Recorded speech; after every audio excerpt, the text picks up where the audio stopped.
Pues yo creo que podrías empezar a explicarnos cómo llegaste a este mundo tan fascinante de la terapia breve estratégica.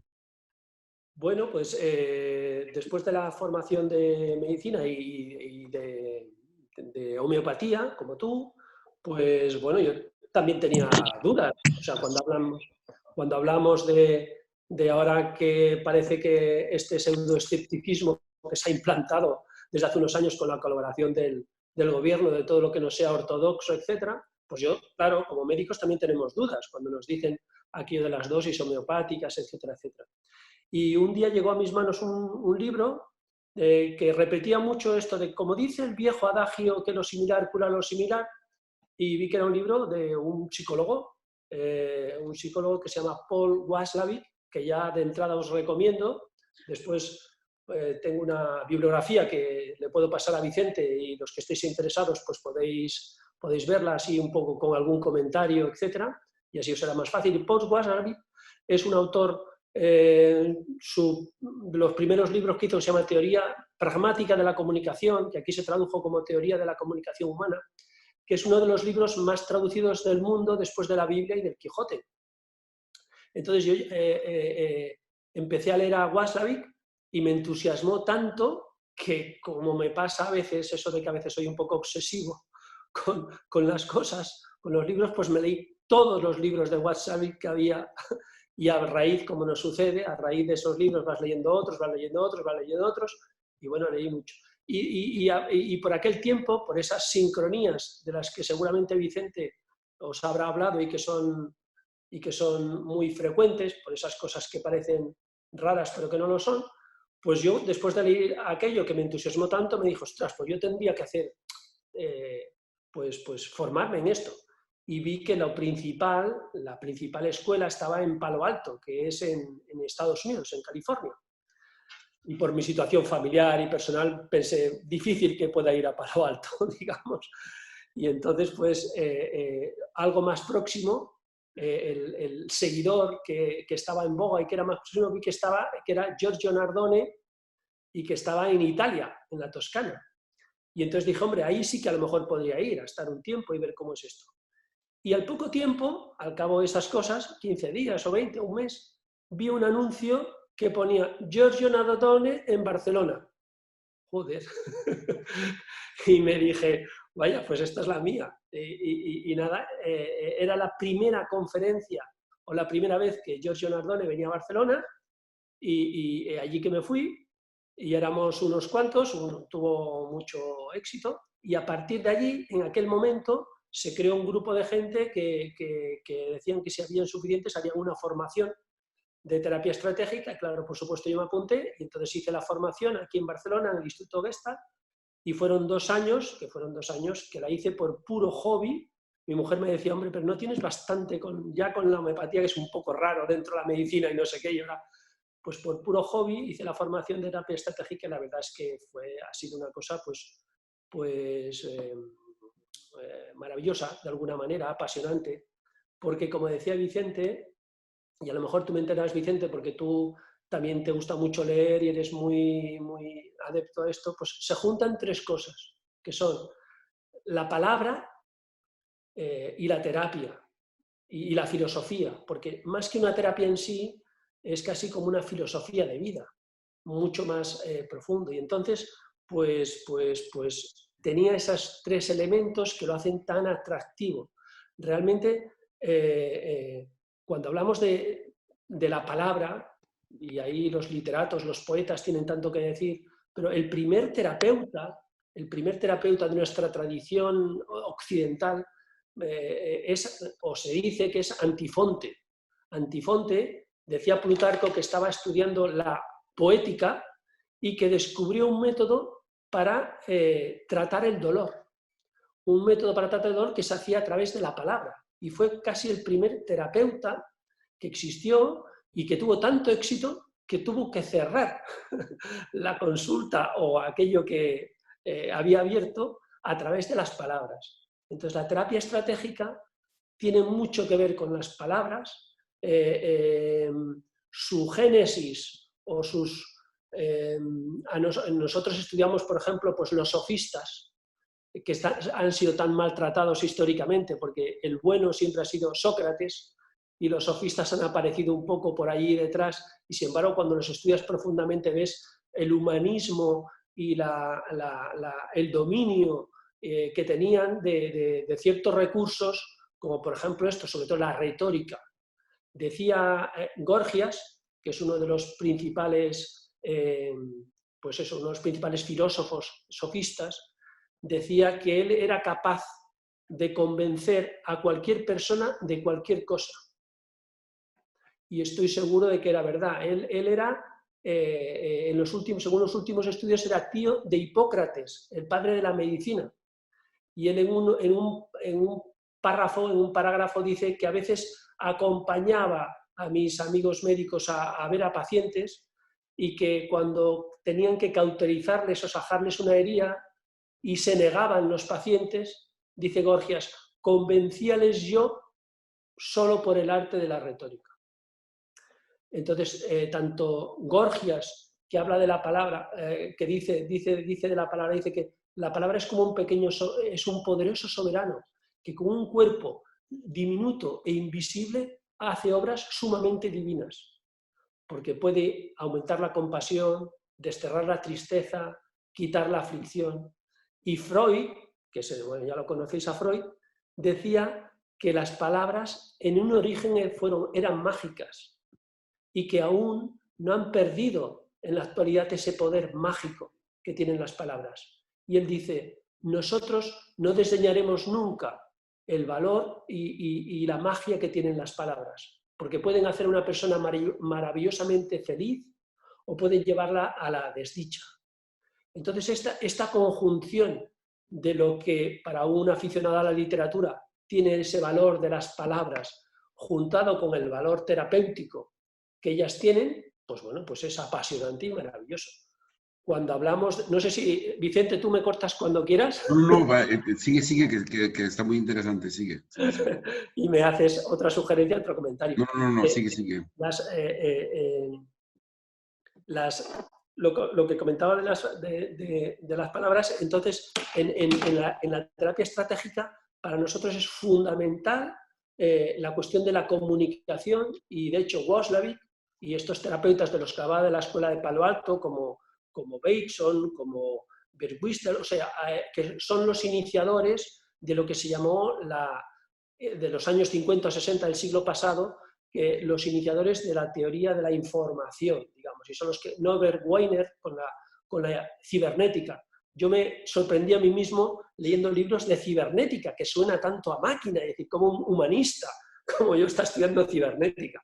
Bueno, pues la cibernética, que en realidad tiene que ver con el control de las máquinas, pero así enseñamos y vemos a las máquinas qué cosas hay que hacer para mostrar a las máquinas, y tiene que ver también con las palabras. Entonces la terapia estratégica, que también bebe de las 36 estratagemas chinas, bebe del arte de la guerra, en fin, toda esa serie de maneras de persuasión que le llamamos, porque todos constantemente estamos intentando persuadir a los demás.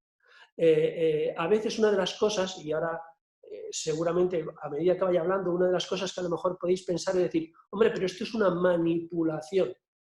Y sí, realmente es una manipulación. Pero es que constantemente nosotros nos estamos manipulando unos a otros constantemente. Y la palabra manipulación tiene una connotación negativa.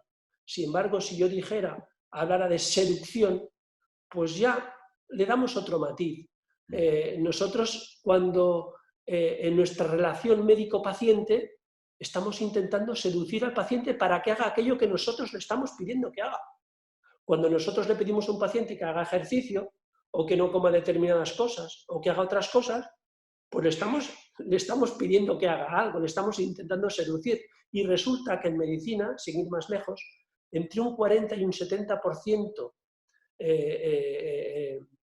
según los estudios, hay un 40 o 70% de incumplimiento terapéutico. ¿Qué quiere decir? Que la mitad de los pacientes no hacen aquello que el médico les dice que haga. Entonces es muy importante en medicina, por ejemplo, pues tener habilidades comunicativas para poder beneficiar, digamos, a la gente.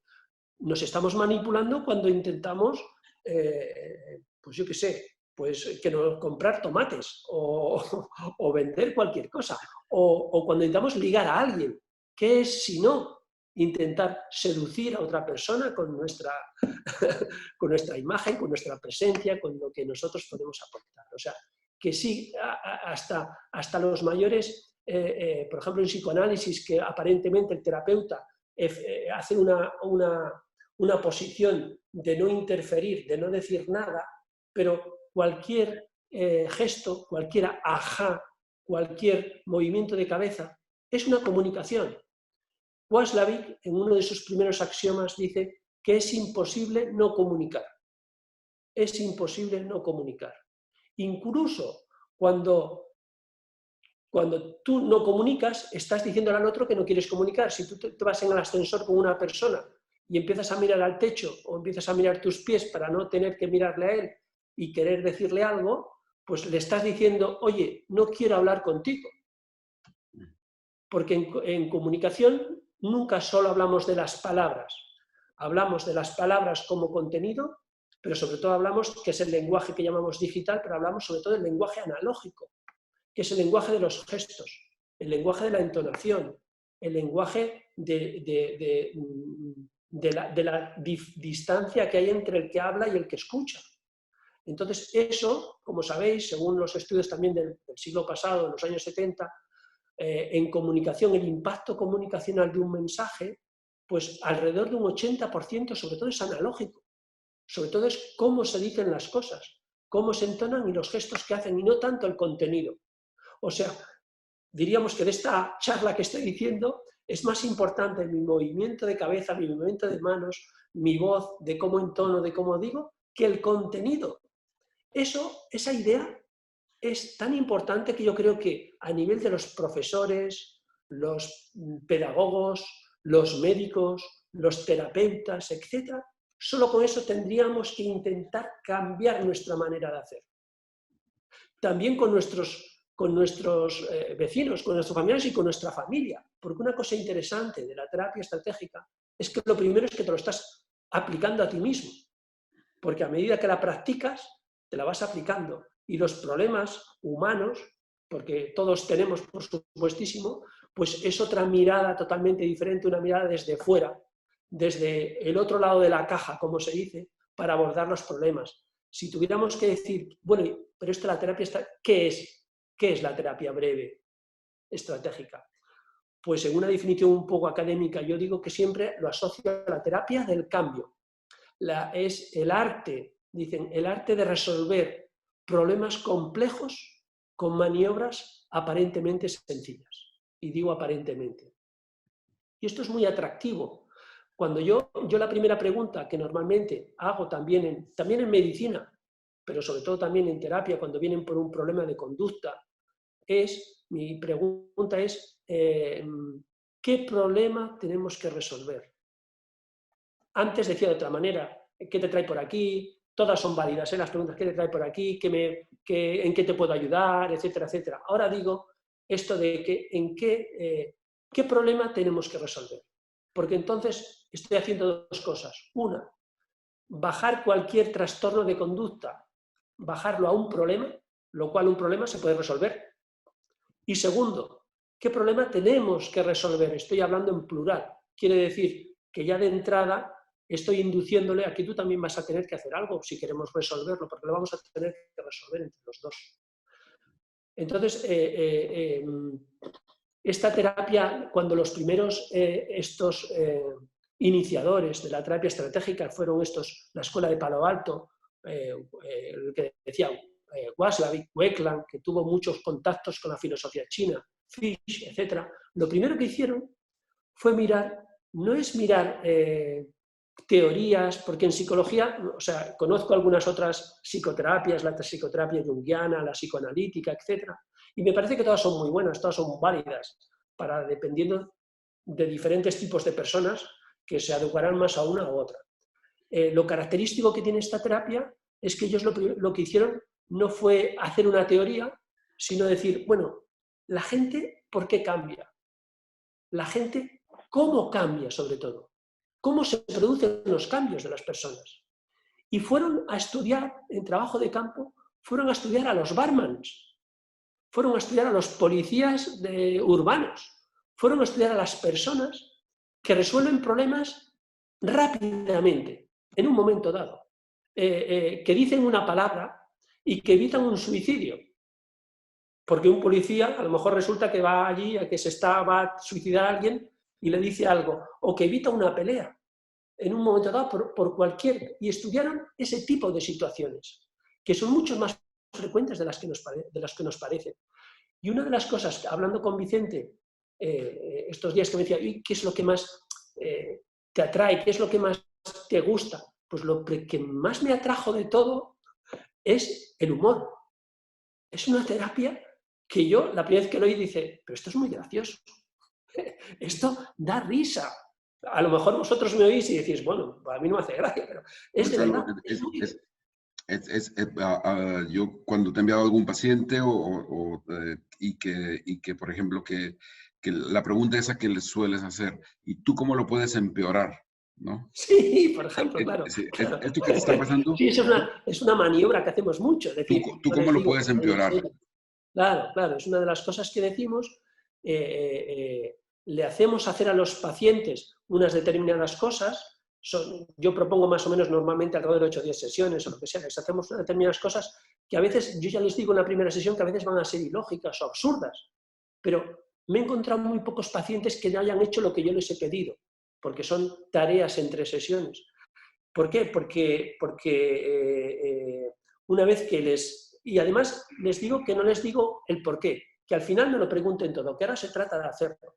Y normalmente los pacientes lo hacen. Una de esas cosas es cómo empeorar las cosas. Hoy estaba escribiendo un post en mi página, después os lo que saldrá mañana, y hablaba de las historias verdaderas. Una historia verdadera se llama, en paralelo con esta película de David Lynch, no sé si la habéis oído, de un viejo que viaja 400 kilómetros con un cortacésped para ver a su hermano que se está muriendo de cáncer. Y durante ese trayecto le pasan cosas. Bueno, pues nuestra vida está hecha de historias, nuestras enfermedades están hechas de historias. Y lo que tenemos que hacer es, con cualquier método que sepamos, sea con homeopatía, sea con aquella terapia, es cambiar la narrativa, cambiar la historia de esa persona, el hacerle ver que no tiene por qué tener en su mochila eso que supuestamente va cargando con la vida de sus padres, de los abusos que han tenido en no sé qué. Es que, como dicen los budistas, cada día puede ser una persona diferente, porque no hay un yo, sino que cada día podemos ser alguien diferente. Y en esa maniobra de cómo empeorar, es que esto venía porque cuando escuchas las historias de las personas, igual que las nuestras propias, que es lo más fascinante de todo, pues es ver la capacidad que tenemos de complicarnos la vida. De complicarnos la vida. A veces, y en esto la terapia breve lo estudia mucho, es cómo las soluciones que ponemos a los problemas complican los problemas.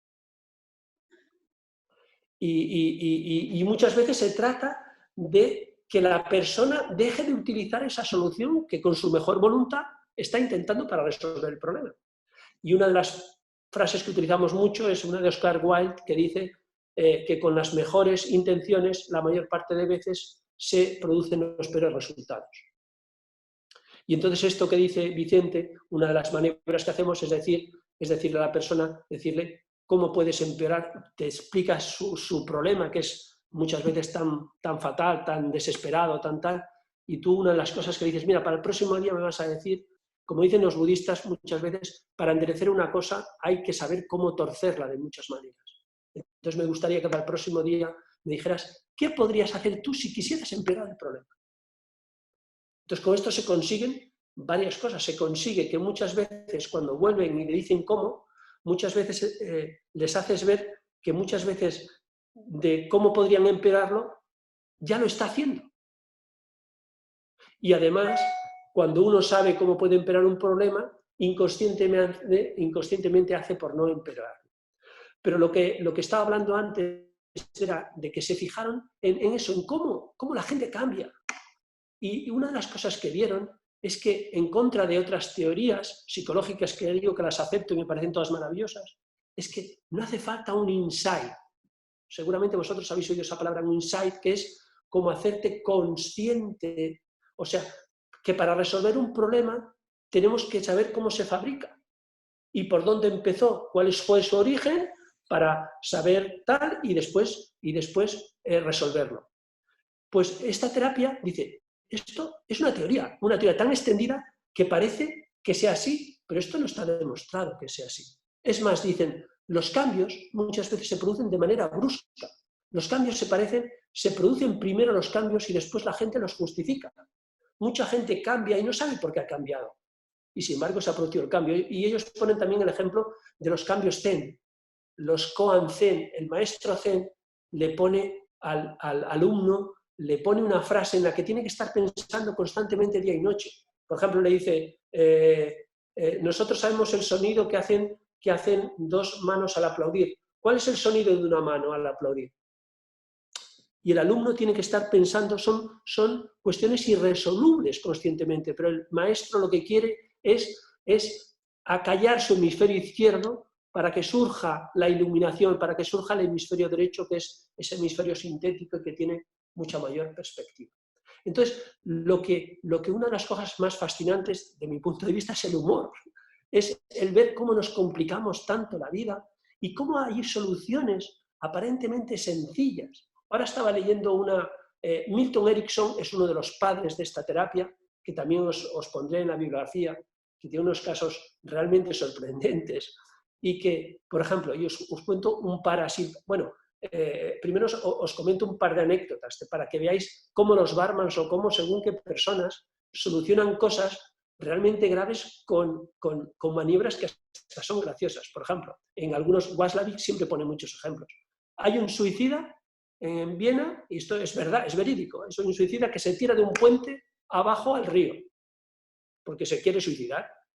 Y un oficial de policía que lo ve, coge la escopeta, le apunta desde la orilla y le dice, o sales o te disparo en la cabeza. Y el tío sale. ¿Entendéis? ¿Entendéis la gracia? Pues cosas de ese tipo, cosas de ese tipo. Hay otro caso que cuenta Erickson. Dice, cuando llegó a un hospital psiquiátrico, un interno que se cree Jesucristo, tiene el delirio de ser Jesucristo y va hablando a todo el mundo de que él es Jesucristo y nadie lo puede, evidentemente, lleva allí muchos años y nadie lo saca de eso, ni han podido tratar, etcétera, etcétera. Llega Erickson, que sus casos siempre son muy espectaculares, pero se los curraba un montón. Y llega Erickson y se acerca al hombre y le dice, he oído que usted tiene conocimientos de carpintería. Joder, el tío, vosotros imaginaros a alguien que se cree Jesucristo, hijo de carpintero, que alguien le dice, usted sabe de carpintería. El tío se queda extrañado. Le dice, bueno, le digo esto porque en el grupo de terapia de las tardes o no sé qué, estamos intentando construir una biblioteca y creo que entonces usted nos podría ayudar. Sobre todo, le añade, sobre todo, si usted es ese tipo de personas que le gusta ayudar a la gente. Joder, si eres Jesucristo, que su de esto es ayudar a la gente, y además tienes que saber de carpintería porque eres hijo del carpintero, pues el tío es que no puede decir nada. ¿Y qué es lo que hizo el tío? Pues dijo, pues bueno, se puso a ayudarles en hacer las cosas de carpintería, con lo cual empezó a interaccionar con los internos, con lo cual siguió interaccionando con la gente, con lo cual ayudó a la gente, con lo cual pues hizo esa labor de interacción que tanto hubiera tardado. Hoy estaba leyendo otro caso de él que me parece fascinante, que es, le dicen que si por favor pueda, una visita para una depresión de años. Milton Erickson saltaba todas las normas de su época de atender en su casa, tenía 8 hijos y los hijos iban por ahí por la casa mientras él atendía, salía, invitaba a los pacientes a cenar, salía con ellos y, por ejemplo, aquellos que se desvanecían o se mareaban por por una causa más psicológica, iba con ellos a cenar y decía, mira, aquí antes de entrar es un buen sitio para que ahora te desmayes. O ahora cuando nos vamos a entrar, aquí a lo mejor ahora te puedes desmayar. Bueno, pues bueno, un alumno suyo le dijo que si por favor podía atender a su tía en Milwaukee porque llevaba muchos años deprimida, que nadie tal y cual. Él fue a la casa, normalmente los psicólogos no iban a las casas de la gente, fue a la casa de la mujer esta, una señora bastante rica, con una ama de llaves, con una criada, pero que vivía sola y que llevaba años, solo salía para ir a misa en su oficio religioso y nada más, no hablaba con nadie y nadie la trataba, etc. Y entonces Erickson la dejó pasar, dijo que venía de parte de su hijo, la dejó pasar, dice, ahí estaba yo, empecé a ver la casa, miré la casa, no hablé con ella para nada, dice, aquí estaba persona que no hablaba con nadie y yo mirando en la casa no vi nada de particular y solo me fijé en el jardín que tenía 3 macetas, 3 violetas, unas flores que son violetas africanas, son muy bonitas. Dice, y en una maceta había una hoja, las violetas africanas se trasplantan poniendo unas hojas en tal. Y vi una maceta con una hoja que había plantado. Y sobre eso construyó el caso. Le dijo no le preguntó nada a la mujer, ni le hizo nada. Solo le dijo, quiero que usted haga lo siguiente, dígale a su ama de llaves mañana que vaya a comprar 50 macetas africanas. 50 macetas con violetas africanas. Y después más, fueron hasta 200 macetas africanas. Dice, quiero que cada vez que en su iglesia una mujer tenga un bebé, usted le enviará una violeta africana. Cuando ese niño lo bauticen, usted le enviará una violeta africana. Cuando alguien de su comunidad eclesiástica se case, usted les enviará una violeta africana. Cuando alguien de la comunidad enferme, usted le enviará una violeta africana. Cuando alguien muera, le enviará a la familia una violeta africana. Y ya está, se fue. No hubo que hacer nada más. La mujer, efectivamente, envía. ¿Qué maniobra hizo? Dice, después de 20 años, la mujer después de 20 años, ya era mayor, se murió. Dice, y era la mujer más popular, le llamaban la reina de las violetas africanas de Milwaukee. Porque vosotros imaginaos, si cada vez iba regalando, se llenó de amigos, todo el mundo era su amigo, porque iba dando una violeta africana a cada uno, imaginaos el contacto, la relación, las gracias, el agradecimiento, que eso significaba. Ya está, no hubo nada más que hacer.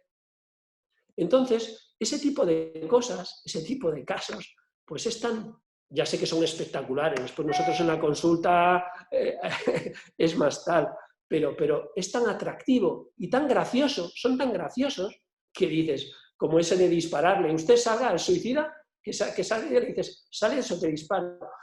Hay otro, por ejemplo, imaginaos un castillo donde llevan 3 meses los sitiadores y los sitiados. Los sitiadores están ya cansados, sin víveres, y los sitiados también.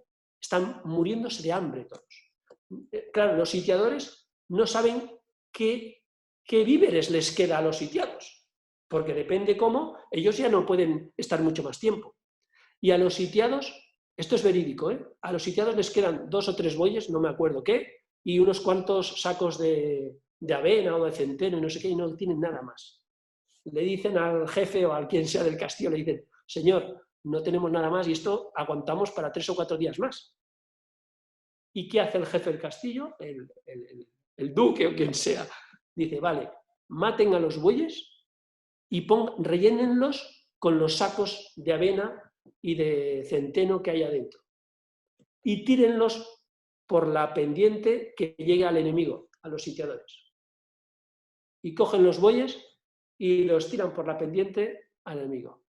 El enemigo los recibe y ¿qué es lo que piensan? Coño, nos dan bueyes, nos regalan bueyes para que comamos, porque deben tener 200.000 bueyes, todavía deben tener 200.000 bueyes y 200.000 sacos.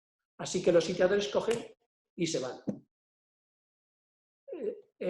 ¿Veis las cosas? Pues esto es un poco el tipo de de terapia y el tipo de los casos. Entonces, los casos es que esta cuestión de la paradoja, que es esencialmente también lo que estudiamos en terapia breve, las paradojas. Esa cuestión, esa cosa que empezó con Epimenides, que dijo que todos los cretenses mienten. Siento que él era cretense.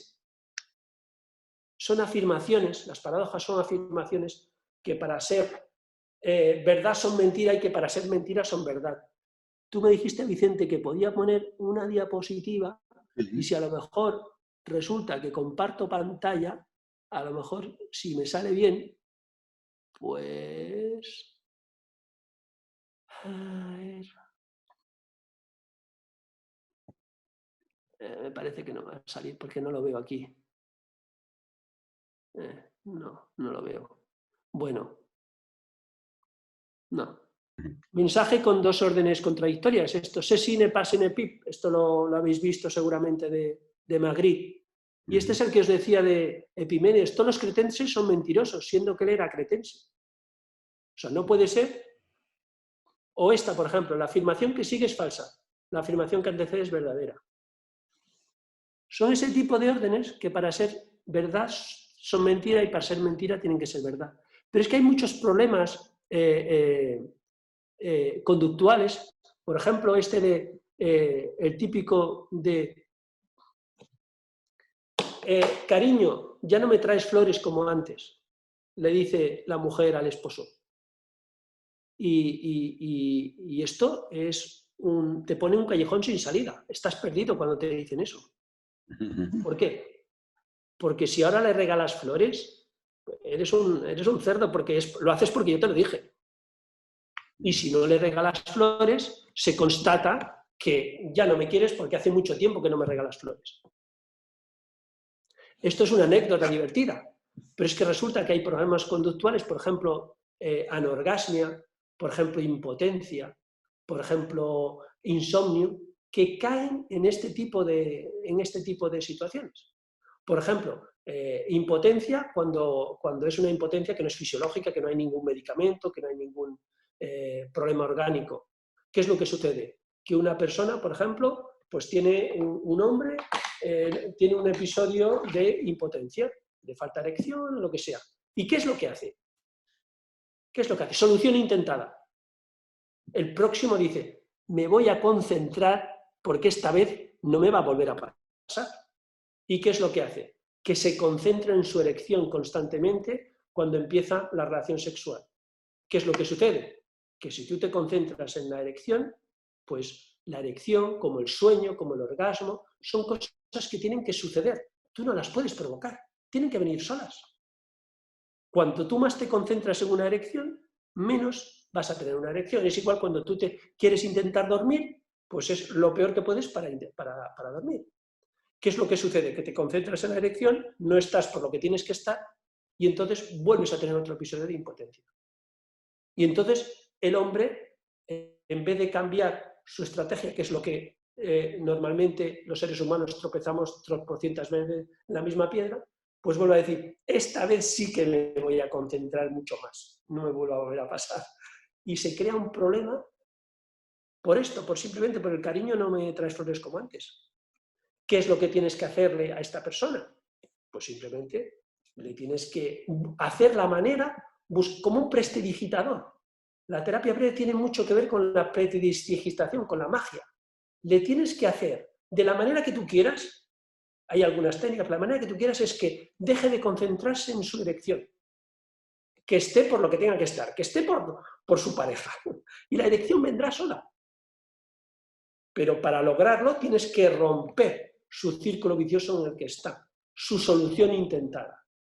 Y en eso, por eso os comentaba pues, que tiene esa carga humorística de alguna manera, con perdón, porque todos los problemas que tenemos las personas son problemas graves, muchas veces desesperados, etcétera, etcétera. Claro, a un depresivo nosotros lo que no vamos a hacerle nunca es animarlo.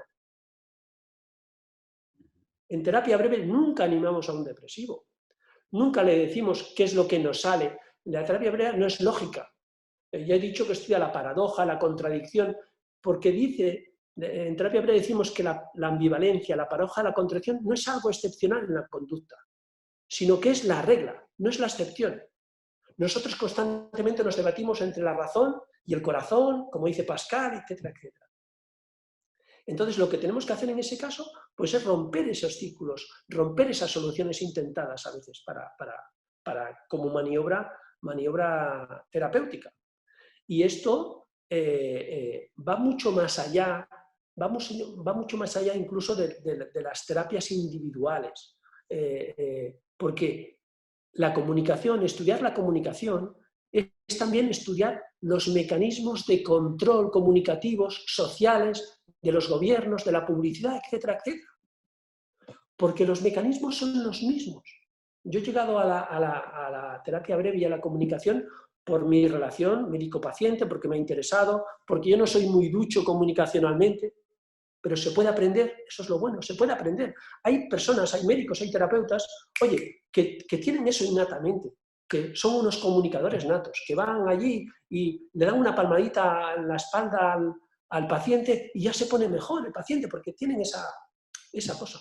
Yo no la tengo y por eso a lo mejor pues, me ha interesado estudiarlo, porque se puede aprender. Pero entonces, estudiando eso, ves cómo, cuando hablamos de la manipulación, cómo los políticos nos manipulan, cómo la publicidad nos manipula, porque utilizan los mismos principios que utilizamos en comunicación. En publicidad, por ejemplo, son 20 segundos donde están los mejores directores artísticos, los mejores músicos, los mejores tal, y en 20 segundos no te venden un producto, te venden una emoción. Y cuando yo pongo en mis seminarios, eso pongo, por ejemplo, los 20 segundos del BMW, de Te gusta conducir, que es un anuncio maravilloso. No hablan solo se ve un coche con una música de Ryuichi Sakimoto, que es un gran músico, y se ve unas montañas, una mano, una música maravillosa y la libertad. Te están vendiendo libertad, no te venden un coche. Y solo al final te dicen, ¿te gusta conducir? Claro que me gusta conducir, me mato por conducir. O cuando el jabón del olor de tu infancia, pues que te trae tus recuerdos de tu infancia. Entonces, todo eso, los políticos, los capitalistas, lo saben. Y cuando el político sale allí a hablar y se pone, no sé si me ven las manos, y sale y te hablan así, ¿por qué no habéis visto que los políticos hablan así? Porque esto está estudiado. El que habla así, si yo ahora os hablo así, yo os digo, la terapia breve es una terapia que es muy buena para la gente. Todos vosotros, hablar así está estudiado que le da autoridad al que habla. Y muchos políticos veréis que hablan así. El coger el bolivic, o sea, hay muchas cuestiones de estas que si tú las conoces, pues evitas o conoces más que te manipulen, digamos. Y por eso el cambio, cuando hablamos de cambiar, porque esto se trata de cambiar, yo no creo mucho en los cambios, la verdad. Ahora, mira, estamos en una situación de cambio, de que muchos dicen, ojalá que esto sirva para que otros valores, para que haya un cambio social, un cambio planetario, que veamos que todos estamos interconectados, que esto nos sirva. Yo no soy muy optimista, os digo la verdad, porque las revoluciones he visto como más o menos como han ido acabando. Para mí el verdadero cambio está en el cambio de cada uno de nosotros. Como decía que era Proust, Marcel Proust decía, nada ha cambiado, solo yo he cambiado, por lo tanto todo ha cambiado. Cada vez que una persona cambia, cambia el entorno, cambia a su alrededor. Y eso me parece que es muy, muy, muy interesante. Entonces, el cambio también, pues el cambio solo de uno y también incluso el cambio más allá, la persona me viene con un problema, por supuesto viene con un problema, pero lo bonito también de estas terapias es que el cambio se sigue produciendo después, cuando se ha ido de la terapia, cuando ya no vuelve. Yo necesito, para sobrevivir, mucha gente en poco tiempo. No quiero que estén pegados a mí como el terapeuta, porque entonces te conviertes, como llamamos en terapia breve, el doctor homeostato, que empiezas a formar parte de su sistema y empiezas a formar parte de su problema, no de su solución. Los problemas o los solucionas rápido o si no ya no los vas a solucionar. porque te conviertes en otro elemento de su sistema en que te utiliza, sí, inconscientemente por supuesto, te utiliza para mantenerte en su problema. Entonces, esa ruptura de su problema tiene que venir, por eso tienen que ser cambios rápidos, en pocas sesiones. Por eso es una terapia breve, no es una terapia alargada en el tiempo, sino que es breve. Alrededor de nosotros ponemos 8 o 10 sesiones, una cosa así. Gonzalo, una de las cosas que siempre me ha fascinado de la terapia breve, yo mismo fui cliente de algún colega tuyo, es lo eficaz que es con asuntos que para los que tenemos tanta experiencia terapéutica es complicado. No sé, fobias, problemas de insomnio, cosas así que parecen muy, muy difíciles y que para los terapeutas, para la terapia breve estratégica es fácil, porque seguramente tendrás alguna experiencia, ¿no?, al respecto, ¿no? Claro. Cada caso es un mundo diferente, etcétera, etcétera, pero para mí es bastante banal, si no quiero ser pretencioso, por ejemplo, la cuestión de las fobias, la cuestión de los miedos, de los ataques de pánico, es bastante, tengo bastante certidumbre, o bastante, por no querer ya digo tal, de que va a ir bien. Tengo casos de agorafobia, por ejemplo, de muchos años, que en pocas sesiones... Gonzalo, perdona que te interrumpa, pero es que como un cuarto de tu público es mexicano, que lo sepas, o un tercio, es que hoy les dado, a partir de hoy, mientras dure todo el confinamiento, le daremos estará un intercambio con México. Entonces, eso que acabas de decir, en México decimos, si te digo que la burra es negra, es porque tengo los pelos en la mano. Vale. Así que dilo tranquilamente. Yo te digo que los cambios son Sí, eficaces. pues eso, casos de muchos años de gente, por ejemplo, pero es que somos así. Recuerdo casos por eso, de gente que un buen día vio un cuchillo y pensó que con ese cuchillo va a matar a su padre. Por ejemplo, esas cosas pasan. Y a raíz de ahí no es un problema, es un problemón. O de madres que piensan que pueden hacerle daño a su hijo. Eso lo vemos en homeopatía y lo vemos tal. Es difícil de tratar en homeopatía, pero es un problemón, porque la angustia que tiene esa madre de decir, es que lo puedo tirar por la ventana. A veces me viene un pensamiento de que lo puedo tirar por la ventana, o de que le puedo hacer algo. Ese tipo de pensamientos intrusivos, ese tipo de fobias, por ejemplo, de agorafobia, de durante años de no poder salir de casa, o casi no poder coger transporte público porque va a un centro comercial, no puede ir a centros comerciales, no puede ir a metros, en autobuses. Eso tengo bastantes casos resueltos de que no pueden ver sangre, de que tienen miedo a la sara, en fin. Ese tipo de cosas funciona muy bien. Pero lo bonito de eso, ya digo, no solo es, sino parecería una terapia conductista, y yo todo lo alejado del conductismo, sino que se producen cambios profundos y que además pueden aplicar después en otros ámbitos. O sea, tengo pacientes que digo, oye, pues después en mi trabajo he aplicado algunas de las cosas estas que me has comentado en la terapia para su relación con sus empleados o con sus compañeros de trabajo. O sea que es una terapia que sigue produciendo cambios, eso es lo bonito, que sigue produciendo cambios profundos en ese sentido. Y en ese sentido bueno, pues es apasionante porque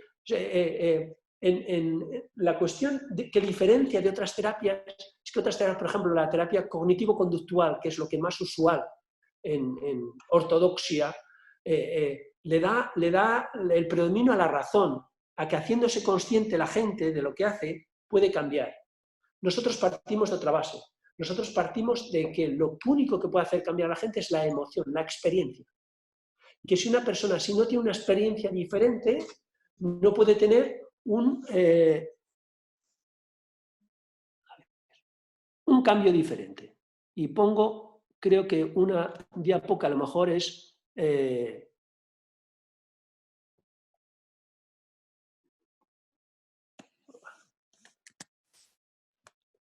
que a lo mejor es paradójica aquí, a ver. Aquí vale. está.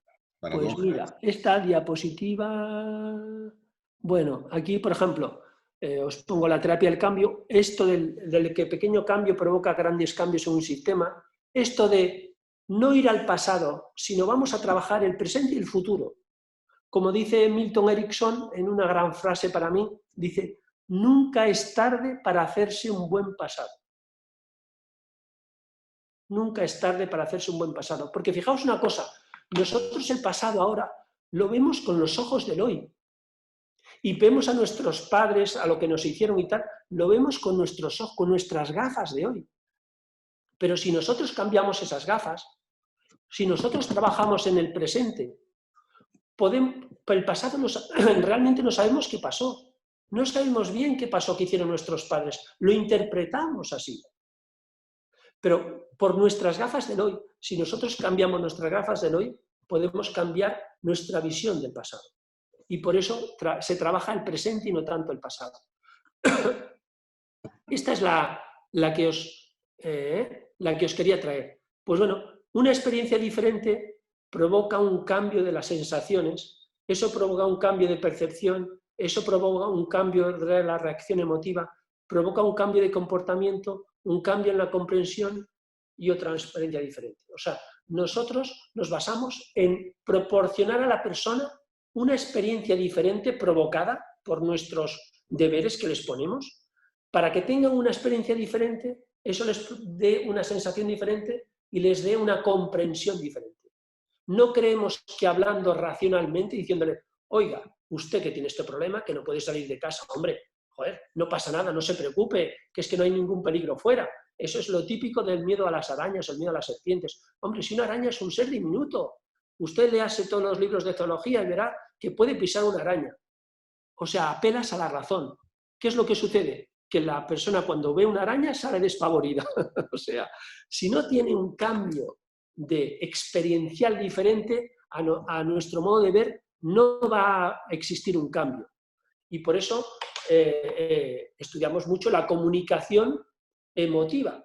Y por eso estudiar la comunicación analógica, digital, y es lo que hacía. Y Milton Erickson fue uno de los maestros de la hipnoterapia. Pero sabía muy bien hacer el trance, etc. Nosotros ya hablamos de hipnoterapia sin trance. O sea, hay que explicarles para que tú le digas a la gente que hace según qué cosas, que a veces son un poco ilógicas, un poco absurdas, pues se hace con un tipo de lenguaje, de cadencia, repitiendo las cosas. Por ejemplo, un trastorno obsesivo compulsivo. Esas personas que te dicen, oye, yo antes para dormir tengo que tocar 4 veces la llave de paso, tengo que mirar la puerta 2 veces, etcétera, etcétera. Para mí fue una gran experiencia la primera vez que me dijeron que una de las maniobras que se podía hacer, que yo dije, pero esto es humorístico y también fascinante. Decirle, muy bien, a partir de ahora, usted, cada vez que vaya a cerrar la llave de paso 3 veces, no lo va a hacer 3 veces, lo va a hacer 7 veces. Ni una más, ni una menos. 7 veces.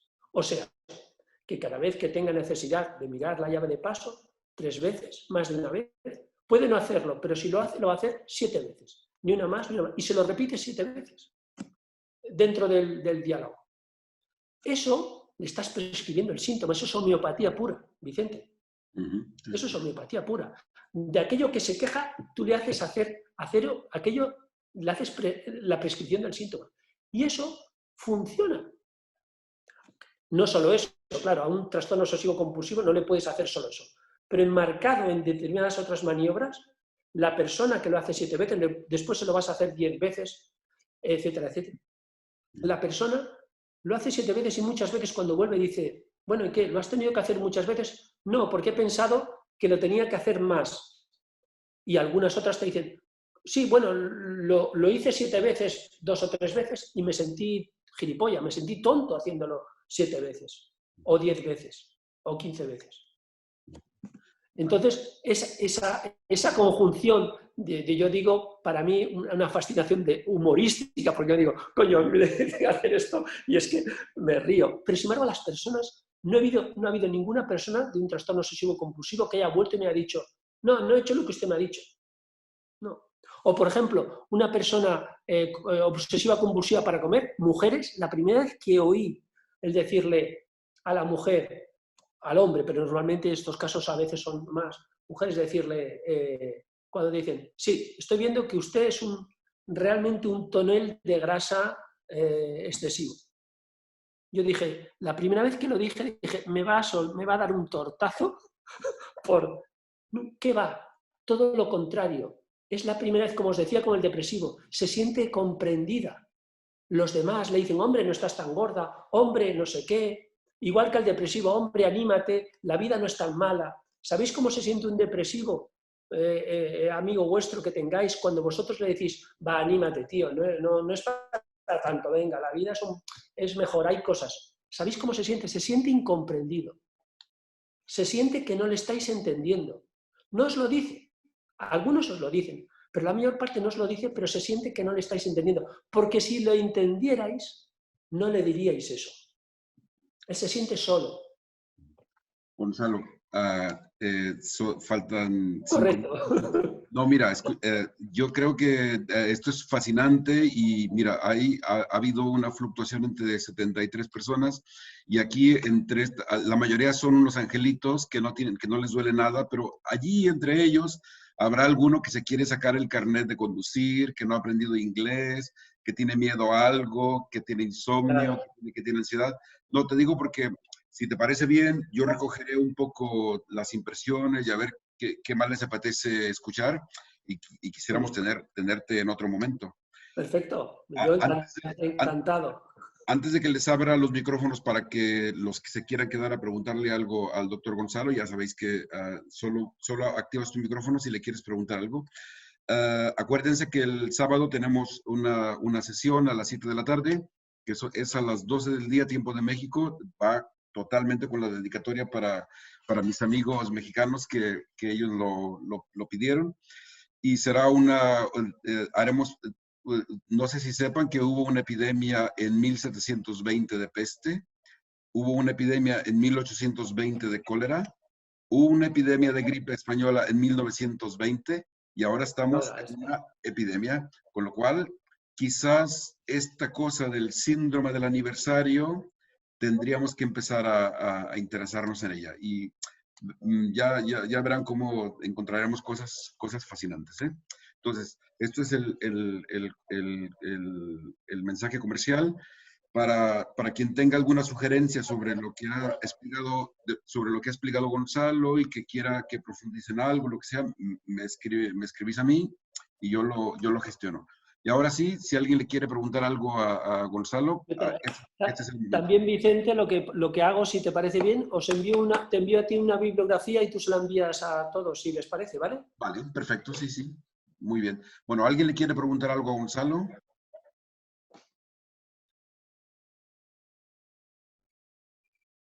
A ver, nadie se anima a preguntar. Es que, claro, hablar en público de las propias fobias es complicado, ¿eh, Gonzalo? Sí. Mira, Jorge García quiere preguntar algo. Y Jorge Mustanger.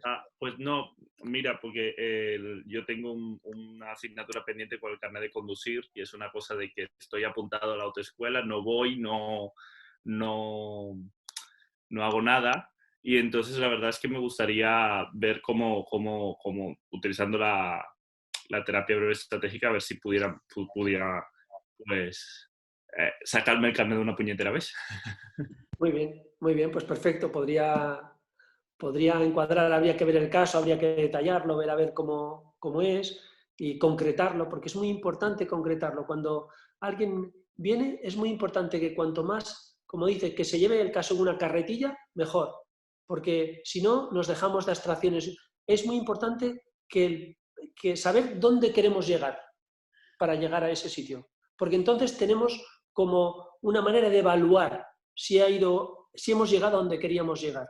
La persona qué es lo que quiere, yo tengo que entender qué es lo que quiere, la persona tiene que saber qué es lo que quiere, y así los dos podemos evaluar sin abstracciones, porque hay otras terapias que dicen, sí, pues bueno, mejoró, estaba mejor, bueno, sí, pero ¿pudo salir de casa si era agorafóbico? ¿Puede coger el tren y el metro y el autobús? ¿Sí o no? Eso para mí es muy importante. A mí esto me parece fácil. Yo soy súper fan de la terapia breve estratégica porque para mí, para cosas personales, me ha ayudado muchísimo. Y esta cosa que parece arrogante, pero que no tiene nada de arrogancia. Ok, vale. Pero, ¿te sacaste el carnet, sí o no? ¿Aprobaste el examen, sí o no? Es decir, ¿le pudiste dar caña a tu mujer, sí o no? Es decir, porque... hace poco tenía una paciente que empezaba un curso de nutrición y tenía un problema de que no podía oír, porque ya viene genético de su madre, que si veía sangre se desmayaba, y que si oía o leía algo relacionado con la sangre o las vísceras, también podía desmayarse o le daba malestar. Y tenía el curso de nutrición y decía, a ver si puedo seguir este curso. Bueno, aprobó el curso, puede hablar del corazón, de la sangre, puede ver a su hijo tal y cual. Eso para mí es un exitoso. Si no pudiera hacer eso, pero me dijera, sí, pero estoy mejor, hombre, pues mira, sí, bien, mejor que estés mejor de otras cosas, pero no pudiste hacer el curso. Pues bueno. Sí, claro, claro. Aquí me gusta mucho que es sí o no. Y la otra cosa que no sé si en algún otro momento, como distinguirlo bien en la terapia conductual, ¿sabes? De que sin arrogancia de saber Claro. que esto va muy a profundidad, ¿no? Sí. Para mí como médico, por ejemplo, que hay un trozo racional muy potente en mí todavía, ¿no? De siendo médico, poco a poco irle dando el peso a la palabra, al acompañamiento, a los gestos, a la presencia con el paciente, a veces incluso más que el medicamento, ¿no? Esto es fascinante. Vicente dice, hay Pascal, que es uno de los grandes seductores de la escuela de la persuasión, persuasivos, digamos, dice, antes de convencer el intelecto, hay que tocar y predisponer el corazón. Exactamente. Entonces, primero hay que hacer esa labor de emoción y después, como nos pasa a nosotros en homeopatía, cuando vamos a ver ahora en estos momentos tan malos, yo siempre les digo y siempre aconsejo decir, no valen los estudios, tú puedes llevar una montaña de estudios, cuando te vayas los va a tirar, nadie los va a leer. Solo si hay algo, vínculo afectivo, solo si has llegado a tocarle su corazón, puede que se lea alguno de sus estudios de homeopatía o de lo que sea. Exacto. Jorge García, ¿tú querías preguntar algo? Que te veo con el micro abierto. No, creo que no quería preguntar algo, porque estaba con el... Laura, ¿tú querías preguntar algo? Sí, yo quisiera preguntar algo. Buenas tardes, Gonzalo. Mi nombre es Laura, soy terapeuta y soy terapeuta en adicciones. La pregunta no me la vas a poder resolver ahora porque es una pregunta bastante con enjundia. Simplemente si pudieras enviarle algún link o alguna recomendación a Vicente a través del correo electrónico para abordar los temas de adicciones desde la terapia breve estratégica, porque, como ya conocerás, en este tipo de terapia se utiliza mucho la terapia cognitivo-conductual. Sí. Y a mi manera de entender no está dando absolutamente resultados, ¿no? Vale. Entonces, los que no somos ortodoxos en esto, pues... Te puedo contestar. Mira, y te puedo contestar. Gracias. Ahora, aparte de que le enviaré una bibliografía comentada, porque ya la tengo hecha y se lo enviaré y tal. Te comento, no tratamos adicciones. No tratamos adicciones. Igual que digo lo que tratamos, tratamos, por ejemplo, pues eso, TOCs, fobias, pánicos, la mayor parte de problemas padres-hijos. No vemos a los niños, por ejemplo, otra de las cuestiones importantes, no vemos a los niños, sino que trabajamos con los padres, porque ver a los niños significa rotularlos, diagnosticarlos, y no queremos precisamente eso. No queremos que algo en mí funciona mal dentro de mí, y ya han dicho que soy depresivo, que soy no sé qué. Entonces, no vemos a los niños hasta 14 años más o menos y solo trabajamos con los padres. Pero adicciones es uno de los campos que por lo menos yo que yo sepa no tratamos. Bueno, Milton Erickson, esto digo ortodoxamente. Milton Erickson sí que, por ejemplo, trataba las cuestiones de adicción, por ejemplo, a fumar, pero fíjate lo que hacía, lo que yo sé que hacía es que podría ser fumar como podría ser a lo mejor cualquier otro tipo de droga. Les decía a la gente, estaba en Phoenix, en Arizona, y les decía, vale, le explicaba, decía, mira, vas a subir, esto lo he hecho alguna vez, vas a subir a un monte que había en Arizona, allí en la ciudad, de 300 metros, que no era una cosa muy grande, era un paseo, pero que tenían que hacer un esfuerzo, o sea, les pedía que hicieran un esfuerzo, subir al monte aquel o no sé qué, no sé cuánto, y desde allí, cuando estés ahí arriba, piensas por qué quieres dejar esa adicción. Y entonces me llamas y volvemos a tener otra visita. ¿Y qué es lo que hacía? Que solo trabajaba con la gente que lo había hecho. La gente que no lo había hecho ya no trabajaba con ellos. solo trabajaba con la gente que había dicho, pues mira, fui allí al monte, le he explicado su experiencia y he pensado que quiero dejar esta adicción por esto, por esto, por esto, por esto. Entonces, con esa gente que tenía ya el impulso del cambio, trabajaba. Con la gente que ya no lo había hecho aquel esfuerzo que le había pedido, ya no lo llamaban, por lo tanto ya no trabajaba.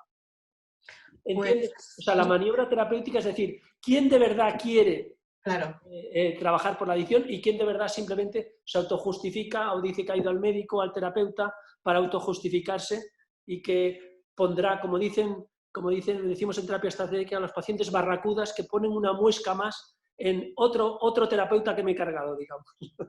Pues me ha ayudado mucho tu visión. Muchas gracias, Gonzalo. Gracias a ti. Gracias. Pedro, ¿tú querías preguntar algo? Activa tu micrófono. Sí, hecho. ¿Me oís? Sí. Sí. Hola, Gonzalo. Pedro está en Bilbao. Sí, yo soy Pedro. Oye, mira, que me he sentido muy identificado con el tema de la erección, ¿no? Al final, con lo que has comentado, entiendo que no te cuento ahora.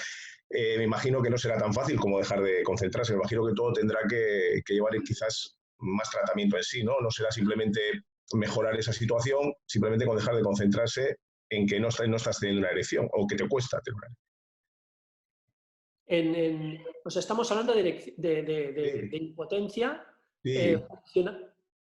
Vale, pues bueno, aquí ya digo lo que hacemos en la terapia es lo que te decía, es buscar de la manera que sea. Hay algunas maneras yo ya he experimentado algunas que funcionan, para que esa persona deje de estar concentrado en su problema, porque es lógico que está concentrado en su problema. Él lo que intenta por todos medios cuando tiene una relación sexual es provocarse una erección, porque tiene el problema y todos los que han pasado ese problema, lo que tiene está concentrado, no está por su pareja, no está por los estímulos que precisamente son los que le producen la erección, los estímulos visuales, táctiles, etcétera, sino que constantemente no puede dejar de pensar en quedar bien y en tener una erección. Pero esa es la mejor manera para no tenerla. Entonces, ¿qué es lo que hay que hacer? Es distraerle. Lo que hace un prestidigitador, te enseña una cosa con una mano, mientras que con la otra está haciendo otra cosa. Es la misma técnica. Y es hacerle, desde luego, no es decirle, mira, tú deja de pensar, porque, ya digo, no funciona la razón. No le dices, mira, deja de pensar en tu erección. Yo, en mi experiencia, apelar a la razón de la gente cuando trae un problema, a veces funciona. Si una persona está haciendo algo, le dices, oye, deja de hacer esto, tío, que es una tontería. Así de sencillo. Pero eso funciona, la gente no nos damos cuenta, de a lo mejor, de que es una tontería. Funciona en un 10 o 15% de los casos. La mayor parte de gente ya ha probado cosas y no le han funcionado y por eso viene a tu consulta. Por eso tú le dices, bueno, ¿qué has intentado hacer hasta ahora? Es una de las preguntas típicas que voy a hacer. ¿Qué has intentado hacer? Porque qué cosas ha intentado y no le han funcionado. O sí que le han funcionado, hay que verlo. Entonces, habría que ver en esa persona, por ejemplo, que tiene ese problema de erección, qué es lo que ha hecho, qué es lo que ha intentado, qué resultado ha obtenido y a partir de ahí, pues en esos problemas, en 3 o 4 sesiones se ha de ver si funciona o no funciona. Os abro los micrófonos para que nos vayamos despidiendo y